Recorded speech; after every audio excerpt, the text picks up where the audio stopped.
ನಮಸ್ಕಾರ. ಸನಾತನ ಮಾರ್ಗ ಆರೋಗ್ಯ ವಿಚಾರಗಳಿಗೆ ಸುಸ್ವಾಗತ. ನಾನು ನಿಮ್ಮ ಪಂಡಿತ್ ಉಮೇಶ್ ಪವನ್.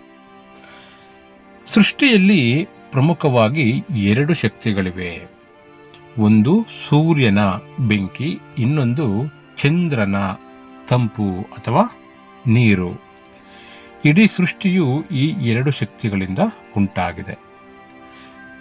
ಹಗಲಿನ ಸಮಯದಲ್ಲಿ ಸೂರ್ಯಗ್ರಹ ಪ್ರಮುಖವಾದರೆ ರಾತ್ರಿಯ ಸಮಯದಲ್ಲಿ ಚಂದ್ರಗ್ರಹ ಪ್ರಮುಖವಾಗಿರುತ್ತೆ. ಹಗಲಿನ ಸಮಯವನ್ನ ಅಗ್ನಿ ತತ್ವವು ಪ್ರತಿನಿಧಿಸಿದರೆ ರಾತ್ರಿ ಸಮಯವನ್ನ ಜಲತತ್ವವು ಪ್ರತಿನಿಧಿಸುತ್ತದೆ.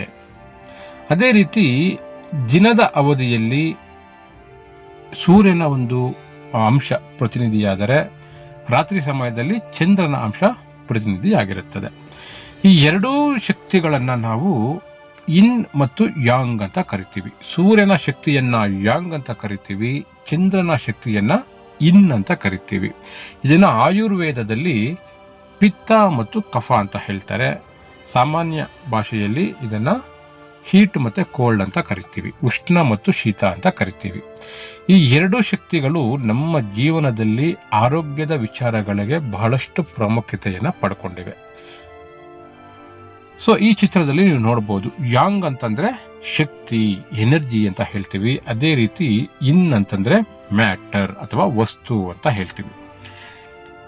ಹಗಲಿನ ಸಮಯ ನೀವು ನೋಡ್ಬೋದು ಯಾಂಗ್ ಅನ್ನ ರೆಪ್ರೆಸೆಂಟ್ ಮಾಡುತ್ತೆ. ಯಾಂಗ್ ಅಂತಂದ್ರೆ ಹೇಟ್ ಅಂತ ಹೇಳ್ತೀವಿ. ಅದೇ ರೀತಿ ರಾತ್ರಿಯ ಸಮಯವನ್ನ ಹಿನ್ ಅಂತ ಹೇಳ್ತೀವಿ, ಅದನ್ನ ಕೋಲ್ಡ್ನೆಸ್ ಅಂತ ಹೇಳ್ತೀವಿ. ಹಗಲಿನ ಸಮಯವನ್ನ ಹೀಟ್ ಅಂತ ಕರಿತೀವಿ, ರಾತ್ರಿ ಸಮಯವನ್ನ ಕೋಲ್ಡ್ ಅಂತ ಕರಿತೀವಿ. ಕೆಲವೊಂದು ಉದಾಹರಣೆಗಳನ್ನ ನೋಡೋಣ. ಇನ್ ಮತ್ತೆ ಯಾಂಗ್ ಯಾವ ರೀತಿಯ ಒಂದು ಉದಾಹರಣೆಗಳು ಬರುತ್ತೆ ಅಂತ ನೋಡೋಣ.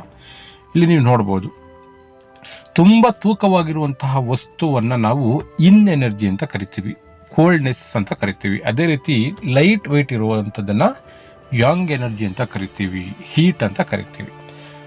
ನಮ್ಮ ದೇಹದ ಮುಂಭಾಗವನ್ನ ಇನ್ ಅಂತ ಕರಿತೀವಿ. ಏನಕ್ಕೆ ನಮ್ಮ ದೇಹದ ಮುಂಭಾಗ ಇನ್ ಅಂತ ಬರುತ್ತೆ ಅಂತಂದ್ರೆ ಅದು ಸಾಫ್ಟ್ನೆಸ್ ಆಗಿರುತ್ತೆ, ಸಾಫ್ಟ್ ಆಗಿರುತ್ತೆ. ಅದೇ ರೀತಿ ನಮ್ಮ ದೇಹದ ಹಿಂಭಾಗ ಬಂದು ಯಾಂಗ್ ಅಂತ ಕರಿತೀವಿ, ಇದು ಸ್ವಲ್ಪ ಹೊರಟಾಗಿರುತ್ತೆ. ಅದೇ ರೀತಿ ಬೆಳಕನ್ನ ಯಾಂಗ್ ಅಂತ ಕರಿತೀವಿ, ಕತ್ತಲೆಯನ್ನ ಇನ್ ಎನರ್ಜಿ ಅಂತ ಕರಿತೀವಿ. ಸೂರ್ಯನನ್ನ ಯಾಂಗ್ ಎನರ್ಜಿ ಅಂದ್ರೆ ಅಗ್ನಿಯನ್ನ ಸೂಚಿಸುವಂತಹ ಸೂರ್ಯನನ್ನ ಯಾಂಗ್ ಎನರ್ಜಿ ಅಂತ ಕರಿತೀವಿ.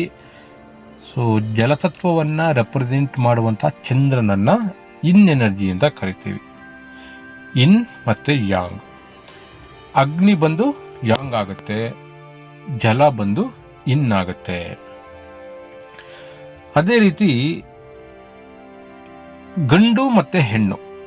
ಗಂಡು ಬಂದು ಹೊರಟಾಗಿರೋದ್ರಿಂದ ಗಂಡನ್ನ ಯಾಂಗ್ ಅಂತ ಕರಿತೀವಿ, ಹೆಣ್ಣನ್ನ ಇನ್ ಎನರ್ಜಿ ಅಂತ ಕರಿತೀವಿ.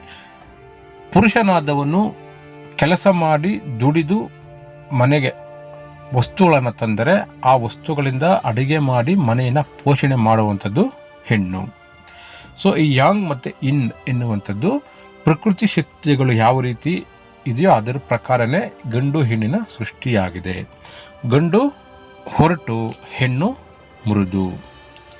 ಅದೇ ರೀತಿ ನಮ್ಮ ದೇಹದ ಹೀಟ್ ಅನ್ನುವಂಥದ್ದು ಯಾಂಗ್ ಆಗುತ್ತೆ, ನಮ್ಮ ದೇಹದ ಕೋಲ್ಡ್ ಅನ್ನುವಂಥದ್ದು ಇನ್ ಆಗುತ್ತೆ. ಈ ಯಾಂಗ್ ಮತ್ತೆ ಇನ್ ಎನ್ನುವಂತಹ ವರ್ಡ್ ಇದು ಚೈನೀಸ್ನಿಂದ ಬಂದಿದೆ.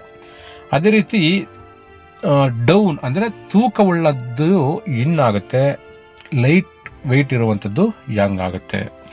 ಇವಿಷ್ಟು ಇನ್ ಮತ್ತು ಯಾಂಗ್ಗೆ ಸಂಬಂಧಪಟ್ಟಂಥ ಕೆಲವೊಂದು ಉದಾಹರಣೆಗಳು.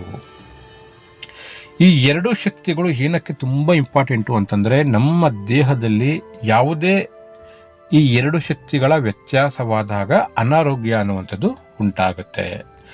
ಅತಿಯಾಗಿ ಹೀಟ್ ಆದಾಗಲೂ ನಮಗೆ ಸಮಸ್ಯೆ ಆಗುತ್ತೆ, ಅತಿಯಾಗಿ ಕೋಲ್ಡ್ ಆದಾಗಲೂ ನಮಗೆ ಸಮಸ್ಯೆ ಆಗುತ್ತೆ.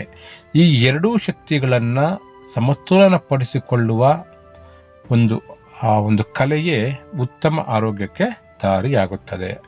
ಈ ಇನ್ ಮತ್ತು ಯಾಂಗ್ ಇದನ್ನು ನಾವು ಹೀಟ್ ಮತ್ತು ಕೋಲ್ಡ್ ಅಂತಲೂ ಕರಿತೀವಿ. ಈ ಹೀಟ್ ಮತ್ತು ಕೋಲ್ಡನ್ನು ನಾವು ಜೀವನದಲ್ಲಿ ಬ್ಯಾಲೆನ್ಸ್ ಮಾಡುವುದನ್ನು ಕಲಿತರೆ ನಮ್ಮ ಆರೋಗ್ಯ ಖಂಡಿತವಾಗಿ ಸದೃಢವಾಗಿರುತ್ತದೆ. ಸೊ ಇನ್ನಷ್ಟು ಆರೋಗ್ಯಕ್ಕೆ ಸಂಬಂಧಪಟ್ಟ ವಿಚಾರಗಳಿಗೆ ಸನಾತನ ಮಾರ್ಗ ಯೂಟ್ಯೂಬ್ ಚಾನಲನ್ನು ಬೆಂಬಲಿಸಿ. ನಮಸ್ಕಾರ.